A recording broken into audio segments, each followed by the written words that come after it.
Corona महामारी से आज दुनिया भर में दहशत है। आज दुनिया भर के वैज्ञानिक इसकी वैक्सीन बनाने में जुटे हैं। पर मेरी मौत की वजह एक ऐसी बीमारी बनने वाली थी जिसका इलाज इंसानी दिमाग कभी नहीं ढूंढ पाया।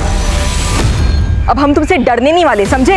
अच्छा, तो हमारी बिल्ली हम पर ही पंजा मारेगी? हमने कभी सोचा भी नहीं था हमें तुमसे ऐसे बात करनी पड़ेगी। हेलो हेलो,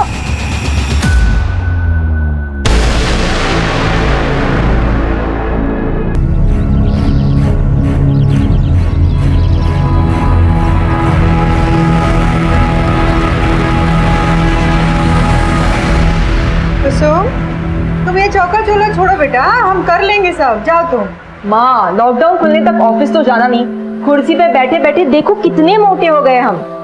इसी बहाने घर का थोड़ा चूल्हा चौका, घर की साफ सफाई करेंगे ना तो थोड़ा अनुभव भी ले लेंगे। क्या पता इसी बहाने थोड़ा सा वजन कम हो जाए हमारा। अरे ले लीजिए। अरे कुसुम, तुम्हारा तो पता नहीं, लेकिन ये लॉकडाउन खत्म होते होते तक ना हम घिसी हुई टिकिया बन जाएंगे। कि कोरोना वायरस के चक्कर में 3-3 बार कपड़े बदलते हैं और हमको 2-2 बार कपड़ा धोना पड़ता है। अरे दीदी, आप टेंशन क्यों लेती हो? कोई बात नहीं, आपका भी थोड़ा बहुत अनुभव हम बांट लेंगे। कभी कभी हम भी कपड़ा धो दिया करेंगे, ठीक है? अरे अपने बड़के भैया का अनुभव भी बांट लीजिए। लॉकडाउन से पहले तो काम लगा नहीं, और अब आने वाले समय में रोजगार कितना मारा मारी होने वाला है। तो क्या कीजिएगा महाराज, क्या चमत्कार दिखाएंगे? अरे पापा, हम अपना कुंडली देख रहे हैं, और इंडिया का भी। सितंबर 2020 में इंडिया बूम है, देश चमकेगा और हम भी चमकेंगे, देख लीजिएगा आप।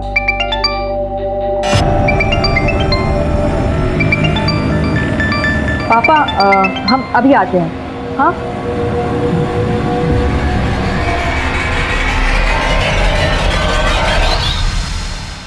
तुम हमको डर के फोन किए हो या हमको डराने को फोन किए हो? डार्लिंग, कैसी बातें कर रही हो? ये मीठी मीठी बातें ना तो करो ही मत हमसे। हम तुमको अपना प्यार जाहिर करने के लिए फोन किए और तुम वायलेंस पर उतर आई हो। तुम पर तो अब भरोसा ही नहीं रहा। अरे क्यों बात का बतंगड़ बना रही हो? नहीं था टाइम, इसलिए नहीं किए कॉल। अच्छा, हमारी बात सुनो। हाँ मुस्कान, हम ना तुम्हें अभी ईमेल भेज देंगे, ठीक है? Okay, bye.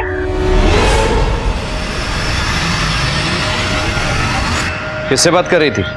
कुछ नहीं भैया, वो हमारी कलीग का फोन था, ऑफिस के कुछ काम से फोन किया था। अच्छा, तो वर्क फ्रॉम होम? हाँ भैया, ये अनुभव भी बड़े कमाल का होता है। अगर आपका जॉब होता तो आपको भी पता चलता।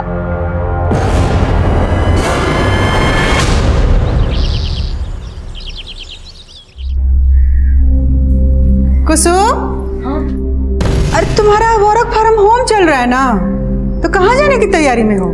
मम्मी, वर्क फ्रॉम होम तुम्हारा तभी होगा ना जब हमारा लैपटॉप चार्ज होगा, और हमारा चार्जर खराब हो चुका है। यही पास में मारूफगंज में हमारी एक सहेली रहती है, हम तुरंत उससे चार्जर लेकर आ जाएंगे। अच्छा, तो ध्यान से जाना और जल्दी काम खत्म करके सीधे घर आना। जी मम्मी, तुरंत आ जाएंगे। हाँ।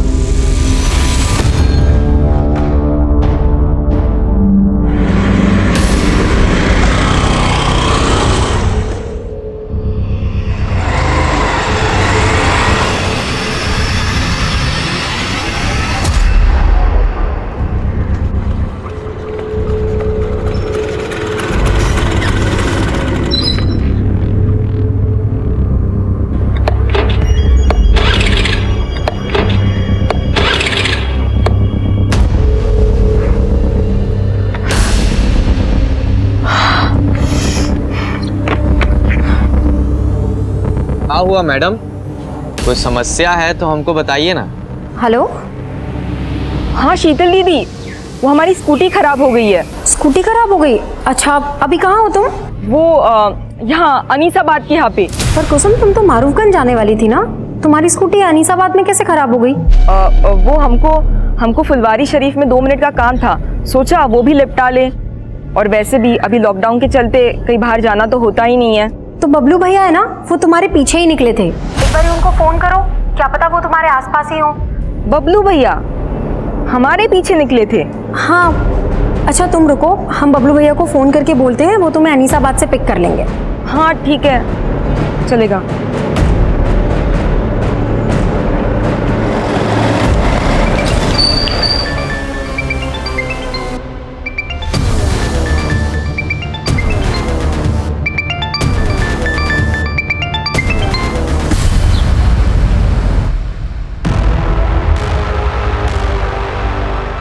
इतना देर हो गया, अंधेरा होने जा रहा है।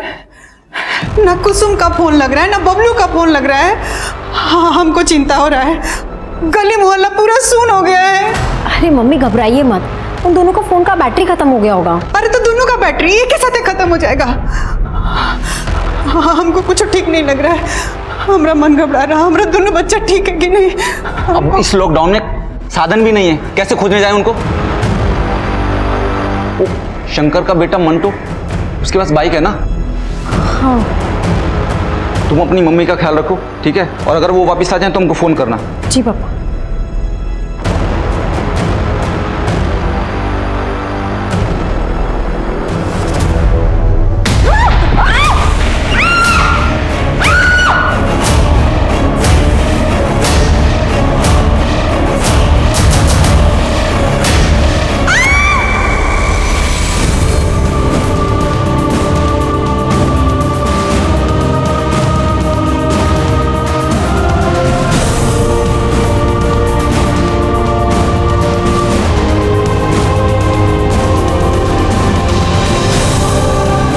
कोरोना वायरस की पहले लॉकडाउन की रात में जब पूरे देश में कर्फ्यू था, तब एक परिवार के 2 भाई बहन कुसुम और बबलू लापता थे।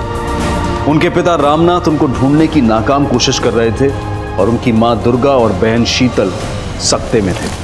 और सुबह होते होते पुलिस भी बबलू और कुसुम की तलाश में जुट गई। जब आप लोग को मालूम है कि शहर में लॉकडाउन लगा हुआ है, बाहर नहीं निकलना है, तो कुसुम को रुकना चाहिए था ना। सर वो कुसुम के लैपटॉप का चार्जर खराब हो गया था। वो मारूफगंज अपनी सहेली से चार्जर लेने के लिए ही गई थी। किस सहेली से? ये तो हम नहीं जानते। अच्छा, कुसुम तो मारूफगंज गई थी, तो यहाँ अनीसाबाद कैसे आई? यही बात हम भी कुसुम से फोन पे पूछे थे। पर कुसुम तुम तो मारूफगंज जाने वाली थी ना, तुम्हारी स्कूटी अनीसाबाद में कैसे खराब हो गई? वो हमको फुलवारी शरीफ में 2 मिनट का काम था, सोचा वो भी निपटा ले। अच्छा तुम रुको, हम बबलू भैया को फोन करके बोलते हैं, वो तुम्हें अनीसाबाद से पिक कर लेंगे। हाँ ठीक है, चलेगा।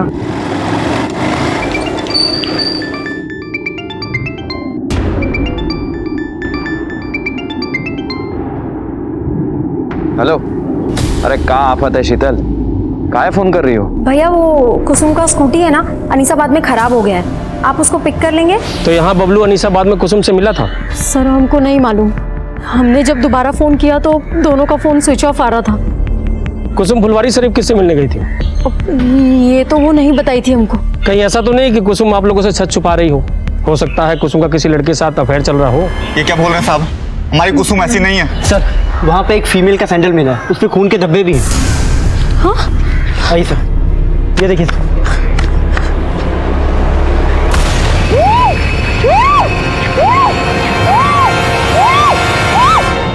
ये तो कुसुम का ही सैंडल है। सर ये सब देख के तो लग रहा है कि यहाँ पे कुसुम के साथ जरूर कुछ गलत हुआ। माना कि सबूत मिला है, लेकिन कुसुम का स्कूटी यहाँ पे खराब हुआ था, तो क्या कुसुम स्कूटी समेत गायब हो गई? उसका भाई बबलू वो बाइक समेत गायब है। ऐसे कई सवाल थे जिनके जवाब कुसुम और बबलू के घर वालों से भी नहीं मिले थे। जैसे कि कुसुम घर से निकली थी मारूफगंज जाने का कहकर। यही पास में मारूफगंज में हमारी एक सहेली रहती है, हम तुरंत उससे चार्जर लेकर आ जाएंगे। तो क्या मारूफगंज में कुसुम की कोई सहेली थी, या फिर घर से बाहर निकलने के लिए उसने अपने परिवार वालों से झूठ बोला था? हमको फुलवारी शरीफ में 2 मिनट का काम था। तो फुलवारी शरीफ में ऐसा कौन था जिससे कुसुम मिलने वाली थी? और सवाल यह भी था कि क्या उस शाम कुसुम और बबलू मिले थे, और अगर मिले थे तो फिर गायब कहां हो गए, और अगर नहीं मिले थे तो उनके इस तरह से अचानक गायब हो जाने के पीछे आखिर क्या कहानी थी? सवाल कई थे और जवाब ढूंढने के लिए मारूफगंज से लेकर फुलवारी शरीफ और अनीसाबाद के कई इलाकों में छानबीन शुरू की गई। कुसुम और बबलू के दोस्तों, पड़ोसियों और रिश्तेदारों से भी सवाल जवाब किए जा रहे थे।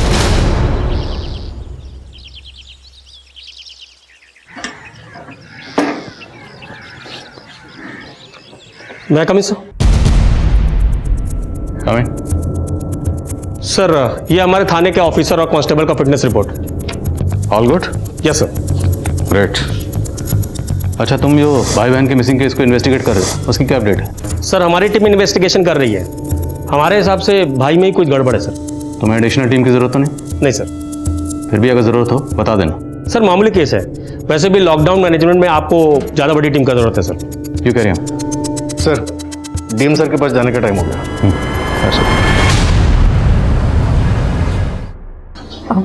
सर माना कि बबलू भैया काफ़ी गुस्सैल हैं, लेकिन वो हमको और कुसुम को लेके काफ़ी प्रोटेक्टिव भी हैं। यानी बहनें कहाँ जा रही हैं, किससे मिल रही हैं, इससे पर नज़र रखते थे। सही कहे ना? हाँ सर एक बात और बताना था। उस दिन हमने भैया को किसी से फ़ोन पे बात करते सुना था। बबलू से मिलने का वजह मत पूछा कर, समझा? चल आके मिल, किसी को पीटने का प्लान बना है। इस लॉकडाउन में दारू का इंतजाम भी करेंगे तुम्हारे लिए। आ जाओ चल। आपको तो ये नहीं पता कि कुसुम मारूफगंज किससे मिलने गई थी या फुलवारी शरीफ किससे मिलने जा रही थी, और अब आप बता रही हैं कि बबलू किसी को पीटने के लिए गया था। तो अब इसका क्या समझे हम कि कुसुम ने बबलू को गायब कर दिया कि बबलू ने कुसुम को गायब कर दिया? बस कीजिए सर, हमारा बेटा बेटी 2 दिन से गायब है। आप कुछ बोले जा रहे हैं। ये नहीं कि हमारा बच्चा लोग को आप खोजे ढूंढे कि कहाँ है, कौन हाल में।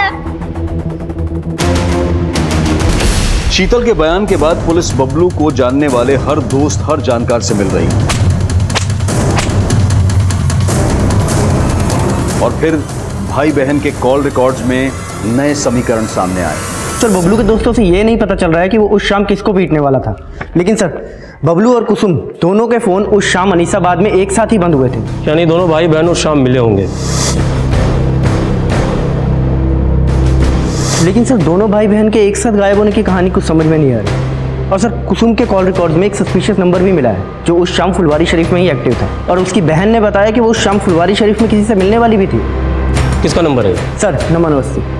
सर ये नंबर मनेर के एड्रेस पर रजिस्टर है और उसी शाम से बंद है जब से कुसुम और बबलू दोनों गायब हुए हैं। ये आप क्या कह रहे हैं सर? हम सच कह रहे हैं, हम किसी कुसुम बबलू को नहीं जानते। जानते नहीं हो तो कुसुम को फोन काहे करते थे? सर जब जानते ही नहीं तो हम क्यों फोन करेंगे सर? ये देख तेरे कॉल रिकॉर्ड, इसमें साफ दिख रहा है कि तू कुसुम से कई बार फोन पे बात करता था। अफेयर चल रहा था ना कुसुम के साथ तेरा? बता कहाँ है, बुलाया उसे फुलवारी शरीफ में? सर हम कभी फुलवारी शरीफ गए ही नहीं। और सर जिन कॉल रिकॉर्ड्स की आप बात कर रहे हैं सर, ये हमारा पुराना नंबर है। घुमा रहा है हमें। अरे याद दिलाओ इसे सब। आप लोगों ने बताया कि कुसुम का किसी के साथ अफेयर नहीं था, लेकिन कुसुम लगातार इस नमन नाम के लड़के के साथ फोन पे टच में थी। आप लोग जानते हैं इस लड़के को? नहीं सर, हम नहीं जानते। सर जी वो नमन तो वहीं का वहीं पर है। इस लड़के की डिटेल निकालो। जी सर, पर सर ये भी तो हो सकता है कि वो सच बोल रहा हो और कोई और हो जो उस फोन नंबर का गलत इस्तेमाल कुसुम को फुसलाने के इरादे से कर रहा हो। लेकिन हमें बबलू का एंगल भी देखना होगा, क्योंकि उसके जैसे भाई को ये बिल्कुल गवारा नहीं होगा कि कोई लड़का उसकी बहन से इतनी बात करे। हो सकता है इसी गुस्से में उसने कुसुम को गायब किया और अब खुद गायब। सर अनीसाबाद में जंगल के पास एक लड़की की लाश मिली है।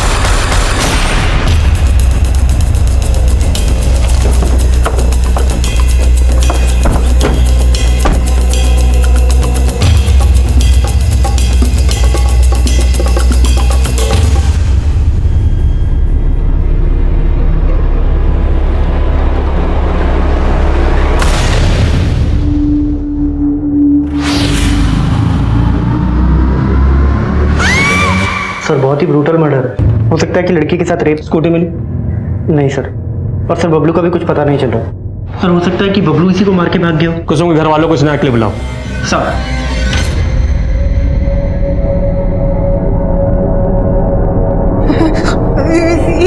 हमारी बेटी नहीं, हमारी बेटी। लाश का चेहरा पहचानना काफी मुश्किल है, लेकिन हमें बॉडी पर ये कपड़े मिले।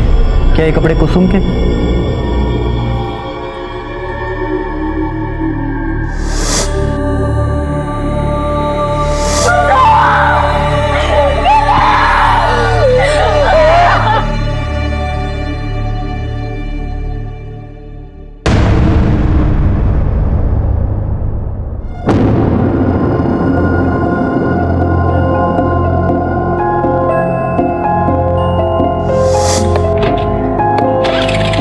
क्या हुआ मैडम?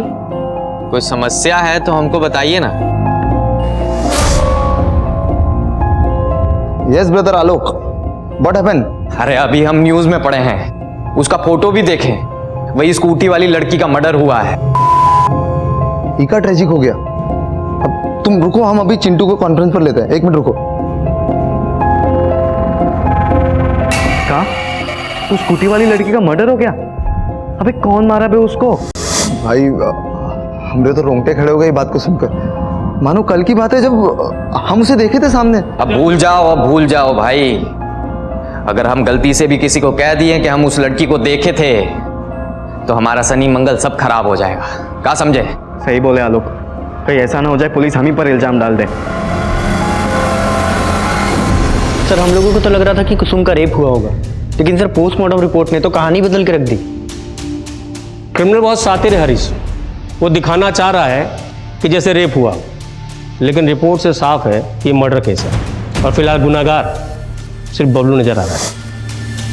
वो जानबूझ करके ऐसा क्राइम सीन रच के भागा है कि लगे बहन का रेप। भाई नहीं सर, ये कहानी कुछ और ही है। अरे कुछ और का छोड़िए दिनेश जी, आपके रिटायरमेंट को 4 दिन ही बचा है। 4 दिन में पकड़ डालिए क्रिमिनल को और जाने से पहले लूट लीजिए वाहवाही। जिस पोस्टमार्टम रिपोर्ट के आधार पर पुलिस अपना अगला कदम उठाने वाली थी, अब उसी पोस्टमार्टम रिपोर्ट पर सवाल उठा दिए गए थे। कुसुम के घर वालों ने पुलिस स्टेशन के सामने प्रदर्शन करना शुरू कर दिया था।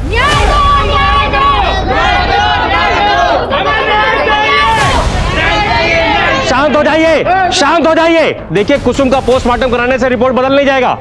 आप लोग तमाशा बंद कीजिए, हमारा सहयोग कीजिए। मीडिया इस मुद्दे को लगातार रिपोर्ट कर रहा था, जिसके बाद थाने के सीनियर पुलिस ऑफिसर को इस केस का संज्ञान लेना पड़ा, जो उस वक्त लॉकडाउन से संबंधित ड्यूटी में व्यस्त थे। राजेश्वर, मालूम है ना गैदरिंग अलाउड नहीं है, फिर ये सब क्या है? सर वो मैं इन लोग को मना कर साहब हमें न्याय चाहिए। हमारे बेटे को ठीक से ढूंढा नहीं जा रहा है और हमारी बेटी के साथ कुछ गलत हुआ है। ये लोग कह रहे हैं कि पोस्टमार्टम में सिर्फ मर्डर आया है। साहब आप एक बार आप लाश को देखिए, आप खुद समझ जाएंगे कि उसके साथ कुछ गलत हुआ है। आपकी क्या मांग है हमें मालूम है, हम कार्रवाई करेंगे, लेकिन आप माहौल तो देखिए, इतनी भीड़ लगा के वीडियो हटवाइए यहाँ से। साहब हमको आपसे आश्वासन चाहिए कि पोस्टमार्टम दोबारा होगा और हमारे बेटे को ठीक से ढूंढा जाएगा। मैं आपको यकीन दिलाता हूँ, कानून के दायरे में रहकर जो कार्रवाई बनती है हम करेंगे। ठीक है, अब वीडियो हटवाइए। राजेश्वर वीडियो हटवा। चलिए हटिए आप लोग, हटाओ सबको। चलिए हटिए प्लीज, चलिए। संभाल लोगे, मैं टेंशन ना लूँ, ये संभाला। सर हम लोग पूरा डेडिकेशन के साथ जांच कर रहे हैं सर। जो भी जांच हुई है स्टडी की है मैंने। सबसे पहले वो लड़की क्या नाम है? कुसुम। उसका दोबारा से पोस्टमार्टम करवाना होगा। हरीश, बॉडी को दोबारा पोस्टमार्टम के लिए भिजवा। सर। और वो लड़की कुसुम उस दिन फुलवारी शरीफ में जिस लड़के से मिलने जा रही थी, वो नमन अवस्थी था? सर वो कोई दूसरा ही लगता है, क्योंकि नमन अवस्थी के खिलाफ हमें कुछ नहीं मिला है और नमन लगातार कह रहा है कि वो नंबर उसके नाम पर रजिस्टर्ड तो है, लेकिन उससे वो इस्तेमाल नहीं करता। तो उस नंबर के कॉल रिकॉर्ड से निकलवाए होंगे। सर टेलीकॉम कंपनी में रिक्वेस्ट भेजे हैं, लेकिन अभी तक आया नहीं है लॉकडाउन की वजह से। लेकिन सर हमें बबलू पे ज़्यादा शक है। जब तक सबूत ना हो, कोई भी एंगल महज एक थ्योरी होता है, उससे ज़्यादा कुछ नहीं। और अगर बबलू पे इतना ही शक था तो उसे ढूंढा क्यों नहीं अभी तक? बबलू क्या, तुम कुसुम की स्कूटी तक नहीं ढूंढ पाए? सर वो लॉकडाउन की वजह से। और सर दिनेश जी भी आज ही रिटायर हो रहे हैं सर। अरे हाँ दिनेश जी सर। दिनेश जी आज तो आप रिटायर होने वाले हैं। सर इमरजेंसी का वक्त है, जब तक ये केस सॉल्व नहीं हो जाता तब तक हम ड्यूटी पर ही रहते हैं। अरे नहीं दिनेश, आपने बहुत योगदान दिया है और बाकी टीम है ना, हम संभाल लेंगे, आप आराम कीजिए। Thank you sir. अरे वाह दीदी, आज बड़ी कमाल लग रही हो। ऐसी चली जाओ नीरज जी के सामने। कुछ भी बोलती हो तुम, पागल। अरे शादी करनी जा रही हो और वो भी घर वालों की मर्जी से, काहे शर्मा रही हो? नहीं, वो बात तो नहीं है, पर जब भी हम अपना शादी का बात सुनते हैं ना, तो पापा का उदास चेहरा सामने आ जाता है। पता नहीं इतना सारा खर्चा कैसे उठा पाएंगे। अरे दीदी काहे टेंशन ले रही हो, हम 1-1.5 लाख तक जोड़ रखे, दे देंगे पापा को।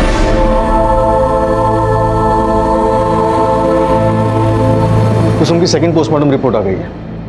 ये रिपोर्ट पहली रिपोर्ट से काफी अलग है सर। इस रिपोर्ट के मुताबिक कुसुम का ब्रूटल गैंगरेप हुआ था। लड़की को पैर के नाखून से लेके सर तक गिद्धों की तरह नोचा गया। लड़की के मुंह में लकड़ी के टुकड़े मिले, उसके मुंह में किसी लकड़ी को ठूस कर उसके वोकल कॉर्ड को डैमेज किया गया, प्राइवेट पार्ट्स को डैमेज किया गया, और वह हैवान यही नहीं रुके, उसके सर पर किसी भारी पत्थर से वार किया गया, जिससे उसकी मौत हुई। मौत का वक्त तकरीबन 7 बजे और 2:30 बजे के करीब कुसुम ने अपनी बहन शीतल को फोन करके बताया था कि उसकी स्कूटी खराब हो गई है। हाँ शीतल दीदी, वो हमारी स्कूटी खराब हो गई है।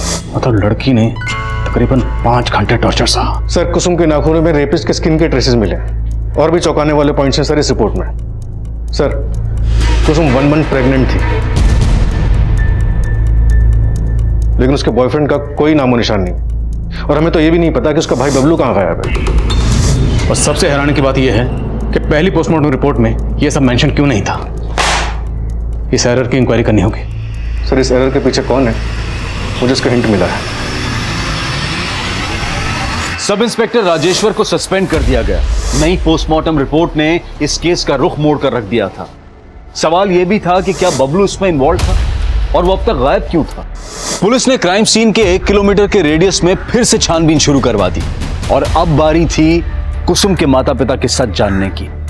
बोलिए, क्या आप लोगों को पता था कि कुसुम प्रेग्नेंट थी? सर हमको तो ये सोच के भी अजीब लग रहा है कि कुसुम प्रेग्नेंट थी। हो सकता है बबलू को भी अजीब लगा, उसे बहुत गुस्सा आया होगा जब उसे यह पता चला होगा कि उसकी बहन प्रेग्नेंट है। बबलू कहाँ है? बस कीजिए सर, बस कीजिए। हमने अपनी बेटी खोई है, उसके भाई के लिए परेशान है और आप कुछ बोले जा रहे हैं।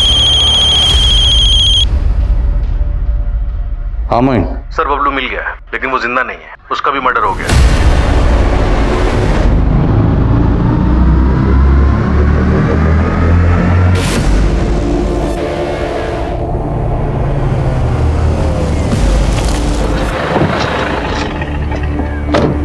सर लाश के पास कुसुम की स्कूटी और बबलू की बाइक भी मिली है। सब कुछ झाड़ियों से पूरी तरह से छुपाया गया था।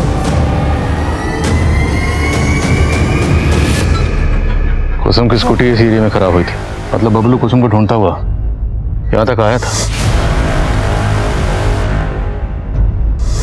और कुसुम की लाश यहाँ से 1 किलोमीटर दूर वहां मिली। तो पहले बबलू को यहाँ मारा गया होगा और उसके बाद कुसुम को किडनैप किया गया होगा। तो क्रिमिनल्स ने बबलू की लाश को यहाँ पे डंप किया। शायद उनका मकसद कुसुम का सस्पेक्ट बबलू को बनाना रहा हो। स्कूटी, बाइक, बबलू सब कुछ यहीं था। राजेश्वर ने अगर ठीक से छानबीन करवाई होती ना तो एक केस इतना ना उलझता।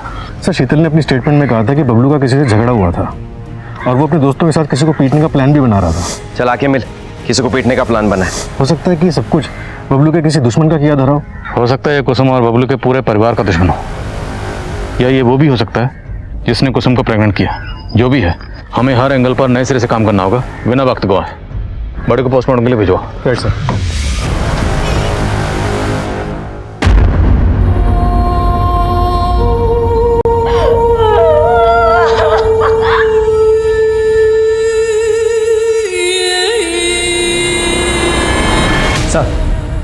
सर नमन के कॉल रिकॉर्ड्स में एक विमल चौधरी नाम के लड़के का नंबर मिला है। सर नमन और विमल दोनों का नंबर उस दिन फुलवारी शरीफ में एक्टिव था जहां कुसुम जाने वाली थी। सर ये विमल, लेकिन सर ये इस वक्त जेल में है। जेल में? जी सर, इसने लॉकडाउन प्रोटोकॉल का उल्लंघन किया था। जब पुलिस वालों ने इससे पूछताछ की तो ये उनसे बहस करने लगा। पुलिस वालों ने इसे जेल में डाल दिया। तो थोड़ी बहस हम भी करते हैं इसके साथ।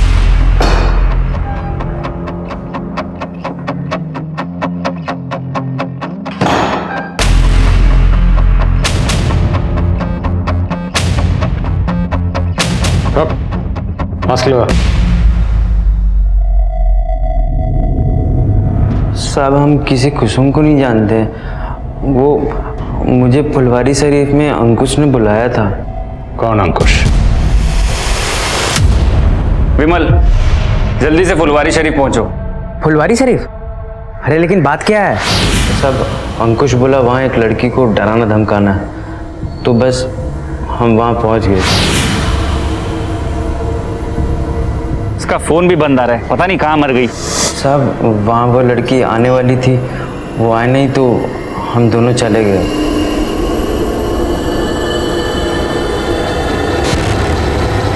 गई थी वो लड़की?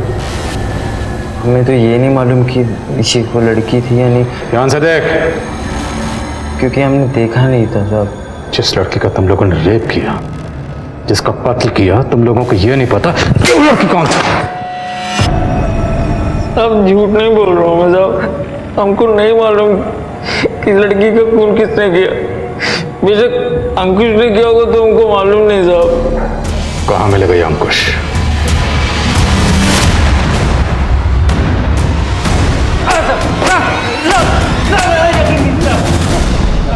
साहब हमने कुसुम के साथ कुछ नहीं किया, हम तो प्यार करते थे कुसुम से। प्यार करते थे, फिर उसे फुलवारी शरीफ में धमकाने के लिए क्यों बुलाया? फेमल, सब कुछ भग चुका है। तो ज्यादा स्मार्ट बनने की कोशिश मत करना। वो फुलवारी शरीफ नहीं पहुंची तो तू अनीसाबाद पहुंच गया। वहां पहुंचकर तूने इसके भाई बबलू को मारा, कुसुम के साथ गैंग रेप किया, फिर उसका मर्डर किया। अब बोल, और कौन कौन शामिल था इसमें? हमारा यकीन कीजिए, हमने कुछ नहीं किया। हम तो बस उसे समझाना चाहते थे कि वो हमें भूल जाए।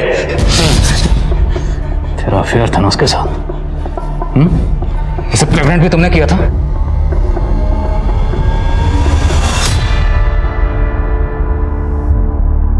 लेकिन हमने सोचा नहीं था कि कुसुम प्रेग्नेंट हो जाएगी। अंकुश, एक प्रॉब्लम हो गई है। हम प्रेग्नेंट हो गए हैं। सर बहुत बुरा फंसे थे हम। हमारे घर वालों ने हमारा रिश्ता रिया के साथ तय कर दिया।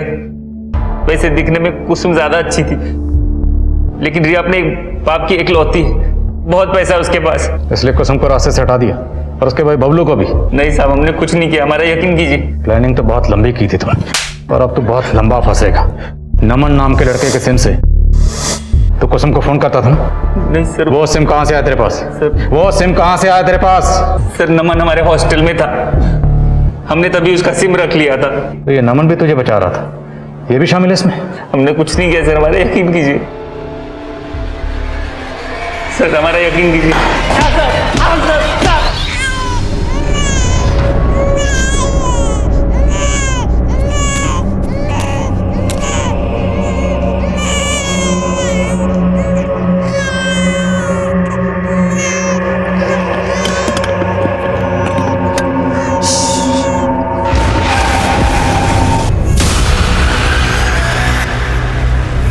What happened?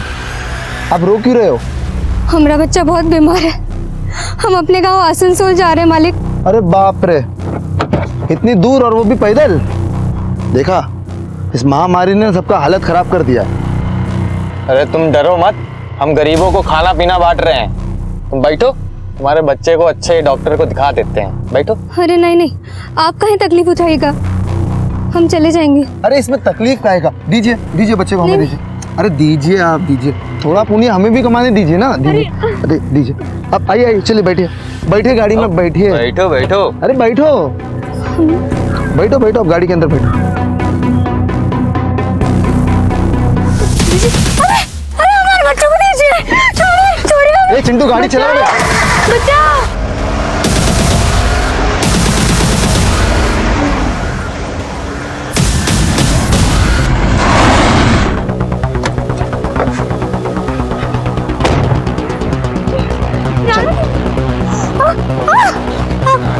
हमको छोड़ दीजिए। नहीं।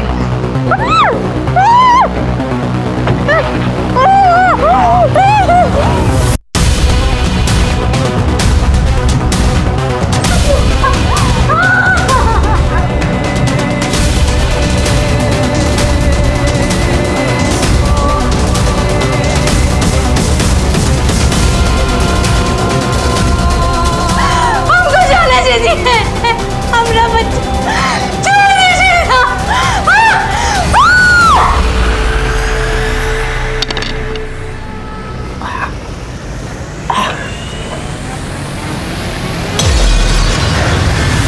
इसे कहते हैं MO, मोडस ऑपरेंडी। अब पुलिस को यही लगेगा कि ये क्राइम भी उस लड़की कुसुम के किलर ने ही किया है। साला सीखो बे हमसे कुछ। अरे जल्दी चलो अब यहाँ से, और कुछ दिनों तक अंडरग्राउंड हो जाओ। ये एमओ वेमो कुछ बात में देखेंगे।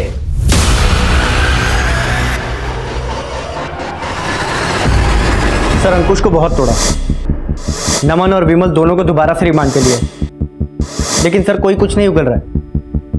ये अंकुश, नमन और विमल, इन तीनों को डीएनए को कुसुम के नेल्स में जो स्किन ट्रेसेस मिले थे उनसे मैच करो। सर। हेलो,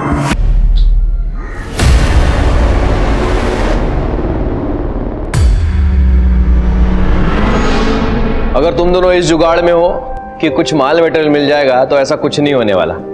अरे बेरोजगार है हम, कुछ नहीं है हमारे पास। हाँ भैया, लेकिन एक बार पॉकेट में हाथ तो डालिए, क्या पता कुछ मिल जाए। अरे काहे रक्षाबंधन के दिन हमारी इज्जत निकाल रही हो? देखो ना, ये देखो हमारे पॉकेट में कुछ नहीं। ये कहां से आ गया? हाँ? भैया ये पक्का कुसुम ने रखे होंगे। हाँ भैया, लेकिन आपसे वापस लेने के लिए नहीं, ये आप ही के रक्षाबंधन का गिफ्ट है। अरे नहीं, रक्षाबंधन के दिन बहन से गिफ्ट नहीं ले सकता। रख लीजिए ना भैया। और वैसे भी कौन से डॉक्टर ने कहा है कि रक्षाबंधन पे भाई को ही बहन को गिफ्ट देना है? दिल का बुरा नहीं था हमारा बबलू, उसी बेरोजगारी ने उसका जबर कड़वा कर दिया।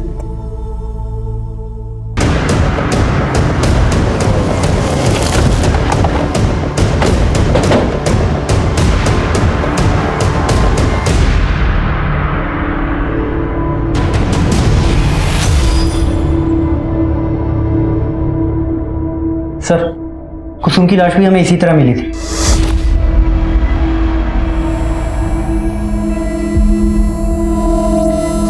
ऐसे ही खून से सना हुआ पत्थर, और ये लकड़ी का टुकड़ा इस पर लाश के पास है। सर बिल्कुल वैसा ही नजर है। सर हो सकता है कि इसे भी कुसुम के कातिलों ने ही मारा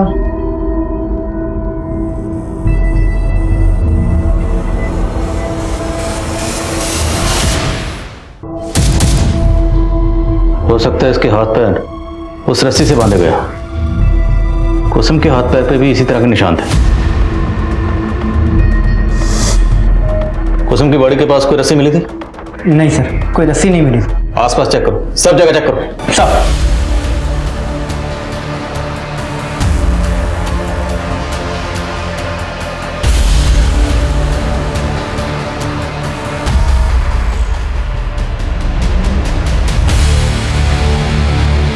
दीजिए दीजिए बच्चे को हमें दीजिए। अरे दीजिए ना, थोड़ा पुण्य हमें भी कमाने दीजिए।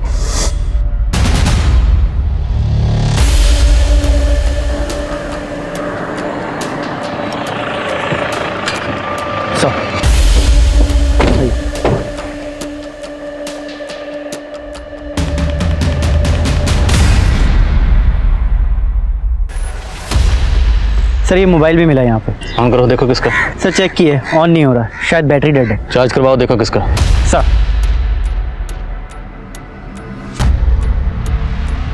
मोइन, वहाँ वो औरत की लाश और यहाँ ये छोटा बच्चा, कहीं इन दोनों का आपस में कोई ताल्लुक तो नहीं? आई मीन, हो सकता है ये बच्चा उसी औरत का हो, उस औरत के साथ कुछ गलत हुआ और छीना झपटी में उसका ये बच्चा यहाँ पे गिर गया और मोबाइल भी गिरा। एक काम करो, हाईवे पे आजकल इतनी गाड़ी तो होती नहीं, इतनी आम दिनों में होती थी। लॉकडाउन चल रहा है, हाईवे पे जितने भी सीसीटीवी हैं सबकी फुटेज चेक करो। Right sir.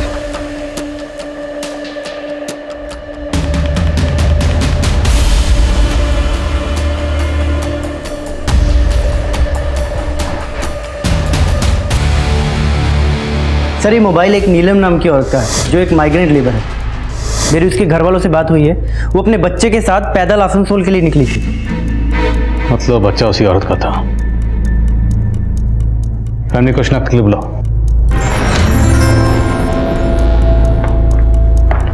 सर, मेरी पोस्टमार्टम डॉक्टर से बात हुई, उस लड़की के साथ भी गैंगरेप हुआ था। यानी उस मजदूर औरत नीलम को पहले मारा गया, फिर पत्थर से उसका सर कुचलकर उसका चेहरा बिगाड़ा गया। सर मैंने क्राइम वाले दिन की हाईवे एरिया की सीसीटीवी फुटेज चेक की, वहां एक सिल्वर गाड़ी सस्पिशियस मिली जिसका नंबर प्लेट फेक था। तो शायद इसी गाड़ी से उस औरत को किडनैप किया गया। बैठो बैठो, आप गाड़ी के अंदर बैठो। दीदी, अरे अरे हमारे बच्चों को दीजिए, छोड़िए। ए चिंटू गाड़ी चलाओ बे। अरे हमारे लल्ले को। और सर क्राइम सीन से जो रस्सी मिली थी मैंने उसके बारे में भी पता किया। वैसी रस्सी बैंत के फर्नीचर को बांधने के काम आती है और बैंत के फर्नीचर बनाने का काम दानापुर में होता है। अब अगर हम 2+2 4 करें तो थ्योरी ये बनती है कि सिल्वर कार में उस मजदूर औरत को किडनैप किया गया होगा और किडनैपर्स या मुजरिम जो भी हैं वो दानापुर में फर्नीचर वर्कशॉप से जुड़े हो सकते हैं। और अब अगर हमें इस सिल्वर कार और मुजरिमों को ढूंढना है तो हमें दानापुर में ढूंढना होगा। लेकिन सर लॉकडाउन की वजह से सारे फर्नीचर के कारखाने बंद हैं, वहाँ पे पूछताछ नहीं की जा सकती। एक आइडिया है, काम मुश्किल ज़रूर है पर नामुमकिन नहीं है। Corona virus thermal screening.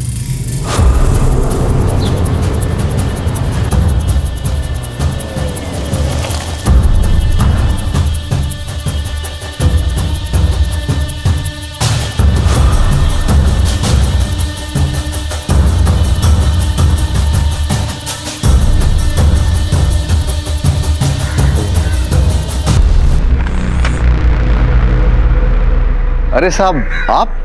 Dinesh ji, आप तो शास्त्री नगर में रहते हैं, फिर यहाँ दानापुर में? साहब, यहाँ दानापुर में भी हमारा अपना घर है। वो हम प्लान किए थे कि रिटायरमेंट के बाद यहीं आके रहेंगे, इसलिए यहाँ आ गए। लेकिन साहब, ये पीपी किट। हरीश है। अरे हरीश, कैसे हो? बढ़िया।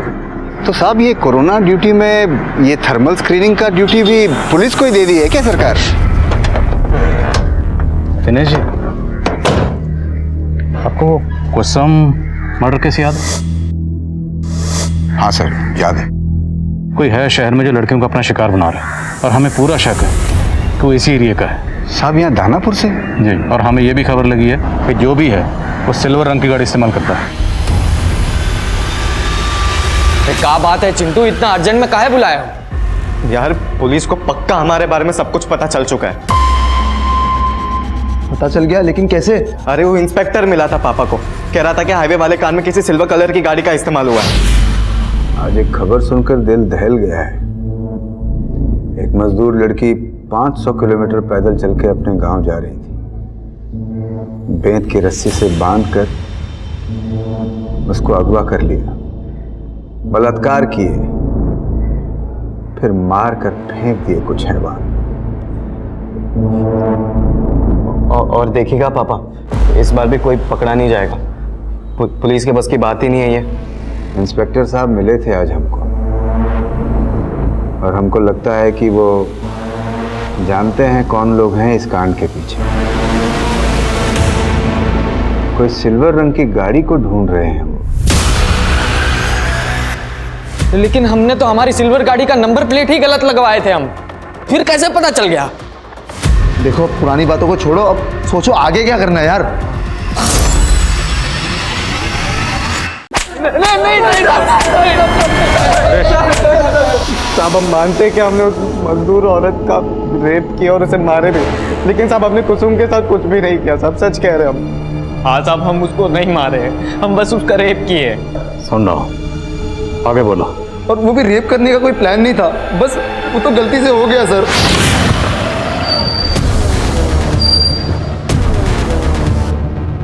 भैया आप कहाँ जा रही थी? भैया वो फुलवारी शरीफ में हमारी एक कलीग रहती है ना, बस बहुत झूठ बोलने लगी हो ना तुम हमसे। अब एक नहीं सुनेंगे, बहुत हो गया तेरा। आवाज नीचे करके बात कीजिए।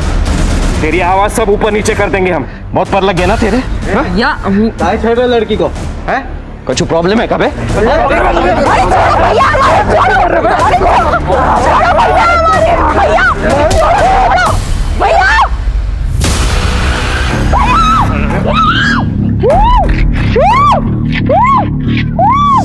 साहब, उसका भाई मर गया तो हम उस लड़की को कंट्रोल करने के लिए बांध दिए और गाड़ी में डाल दिए साहब, और उस लड़के की लाश को वो स्कूटी और बाइक को वहीं पर ठिकाने लगा दिए थे साहब। हम पहले सोचे कि उस लड़की को भी मार ही देते, लेकिन साहब हमको मजाक करना था तो हम थोड़ा दूर चले गए।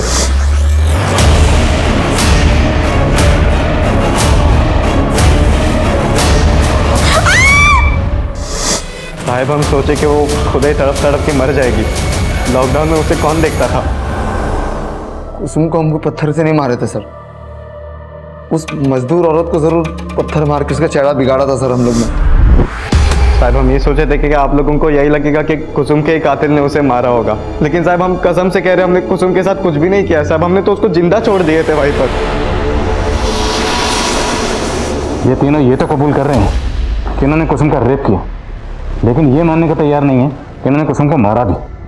सर, मेरी दिनेश जी से बात हुई है, उन्होंने बताया कि वारदात वाली शाम उनका बेटा चिंटू शाम को 6 बजे घर पहुंच गया था, जबकि कुसुम का मर्डर 7 बजे के आसपास हुआ है। और सर, मैंने कंफर्म किया है कि चिंटू के दोनों दोस्त आलोक और सनी, वो दोनों भी शाम को 7 बजे अपने अपने घर पहुंच गए थे। तो फिर कुसुम को किसने मारा? पापा, मम्मी, खाना।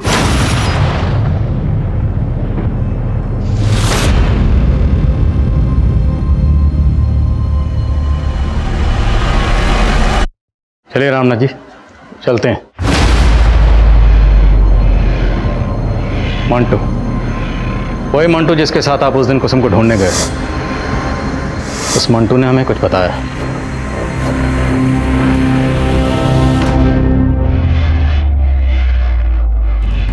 हमारी समझ में कुछ नहीं आ रहा था साहब, जब हमें पता चला कि कुसुम शादी से पहले ही पेट से है। अंकुश, एक प्रॉब्लम हो गई है, हम प्रेग्नेंट हो गए हैं। हमारे पैर तलों की जमीन निकल गई।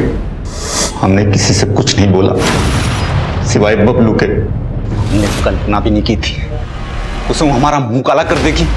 तो अब क्या करेंगे आप? धृतराष्ट्र की तरह जाएंगे या गांधारी की तरह अपनी आंखों पर पट्टी बांध लेंगे? नहीं, हम ये बर्दाश्त नहीं करेंगे। बबलू से मिलने का वजह मत पूछा कर, समझा? चल आके मिल, किसी को पीटने का प्लान बना है। हमारे कहने पर बबलू ने पहले ही प्लान बना लिया था। उस रोज कुसुम जब सहेली से चार्जर का बहाना करके निकली तो हम समझ गए ये उसी लड़के से मिलने जा रही है। हमने पीछे से बबलू को उसके पीछे लगा लिया, लेकिन उसके बाद बबलू का कुछ अता पता नहीं चल रहा था। हम मंटू के साथ उसे खोजने गए। बबलू तो नहीं दिखा, लेकिन कुसुम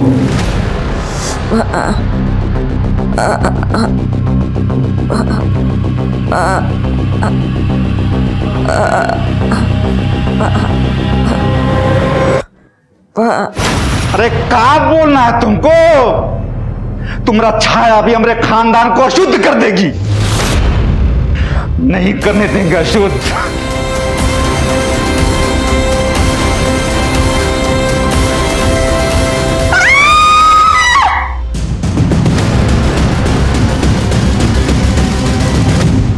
हमने मंटू से विनती की और इतना ही बोला कि उसका रेप हुआ था, समाज उसे नहीं अपनाता। कैसे बाबू? बेटा अगर कैसा भी हो तो चलेगा, और बेटी, वो बेटी जिसे किसी ने धोखे से गर्भवती बना दिया, वो अशुद्ध हो गई। अशुद्ध वो नहीं, अशुद्ध तुम जैसे लोगों की सोच है।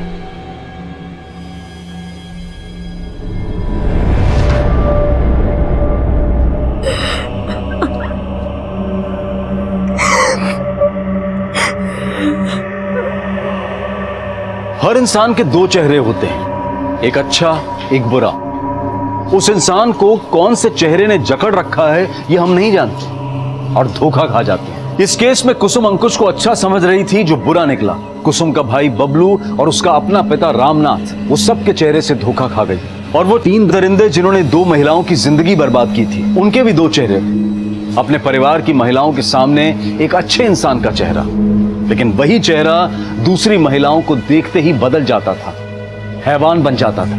अब मैं अनूप सोनी आपसे विदा लेता हूं, फिर मुलाकात होगी क्राइम पेट्रोल सतर्क में एक और नए केस के साथ। तब तक अपना और अपने परिवार का ख्याल रखें, सतर्क रहें, सुरक्षित रहें और देखते रहें क्राइम पेट्रोल सतर्क। जय हिंद।